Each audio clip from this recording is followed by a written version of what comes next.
Hi friends, कशा आहात सर्व? मजेदार ना? मजेतच असायला हवं. आज आपण दुधी भोपळ्याची भाजी जी न आवडणारे अशा प्रकारे केली तर बोटं चाकत राहतील.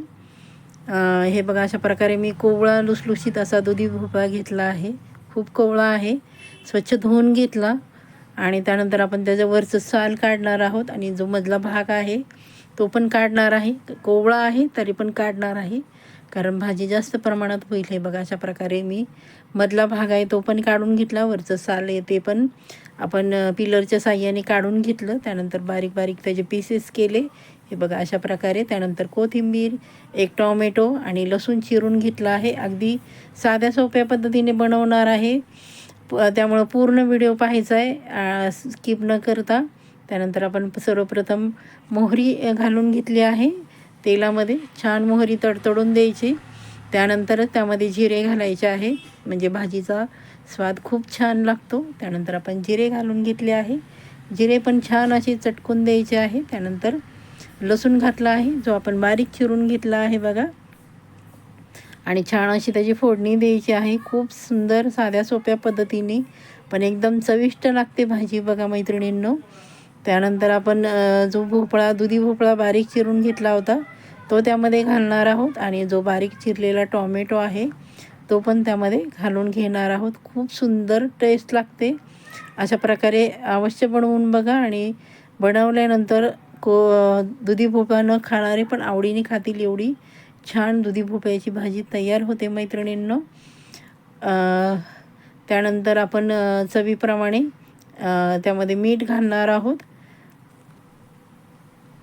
आणि छान असं आपण त्यामध्ये अगदी बेसिक मसाले घालणार आहोत, जे की आपण घरामध्ये वापरतो ते. त्यानंतर कोथिंबीर घातली आहे, मी देठासकट घातली आहे, थोडीशी बारीक चिरून, म्हणजे देठामध्ये पण भरपूर चव असते. त्यानंतर हळद घातली आहे, आणि माझा जो घरगुती काळा मसाला आहे तो घातला आहे 1 चमचा, आणि छान असं आपण परतून घेणार आहोत. आपण अगोदर मसाले टाकले नाही, असे वर्ण मसाला टाकला ना तर छान असं आपण परतून घेतलं की नाही भाजीची चव खूप छान लागते. आणि जर तुम्ही अगोदर मसाले टाकले तर ते तेलामध्ये करपतात आणि भाजीची चव वेगळी लागते. ही छान अशी टिप्स आहे मैत्रिणींनो. त्यानंतर हे बघा, आपण मुगाची डाळ घेतली आहे मी छोटी वाटी, स्वच्छ धुवून घेणार आहे, आणि ती आपण त्यामध्ये घालून घेणार आहोत. मुगाच्या डाळीने दुधी भोपळ्याची चव एक नंबरच लागते.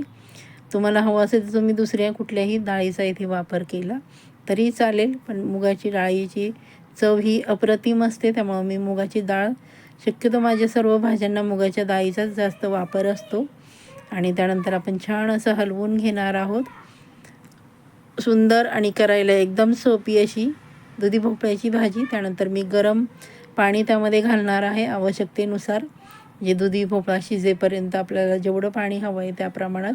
मी छोटा ग्लास घातला आहे, अर्ध्याला वर थोडासा. आणि त्यानंतर आपण उकळी आल्यानंतर भाजीवर मंद गॅस ठेवून झाकण घालून ठेवणार आहोत, जेणेकरून भाजी आहे ती आपली छान अशी वाफेवर शिजणार आहे. हे बघा, छान असं हलवून घ्यायचं आहे, म्हणजे मसाला मीठ छान असं भाजीला लागलं जाईल, आणि आपली भाजी आहे ती खूप छान टेस्टी होईल. हे बघा, छान उकळी आली आहे बघा आपल्या भाजीला. पूर्ण उकळी येऊन द्यायची, म्हणजे भाजी पटकन शिजते. हे बघा, अशी छान उकळी आली की आपण गॅसची फ्लेम कमी करणार आहोत, आणि आपण झाकण ठेवणार आहोत 5 मिनटं. अगदी लो फ्लेमवर ठेवली आहे बघा. हे बघा, किती सुंदर रंग आला आहे. त्यानंतर आपण गॅसची फ्लेम मोठी केली आहे, आणि भाजी आहे ती छान अशा हलवून घेणार आहोत.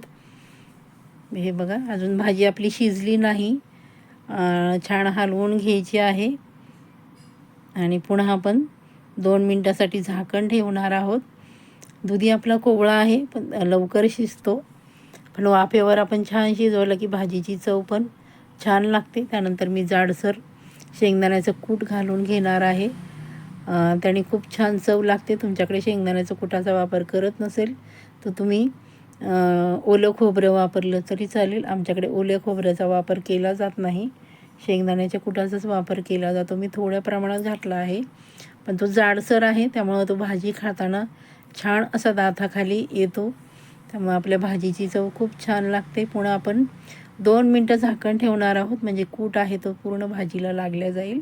हे बघा किती सुंदर झाली आहे भाजी, चमचमीत. तुम्ही भाकरीबरोबर, चपातीबरोबर ही भाजी छान अशी खाऊ शकता, एवढी टेस्टी. आणि दुधी भोपळा न खाणारे सुद्धा आवडीने खातील. अजिबात त्यांना ओळखायला येणार नाही की ही दुधीची भाजी आहे, दुधी भोपळ्याची.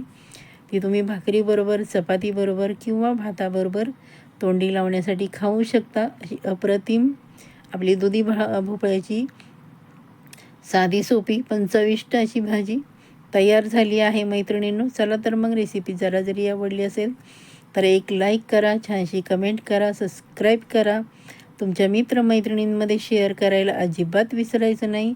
भेटूयात मग पुढच्या छानच्या रेसिपीमध्ये. Bye bye.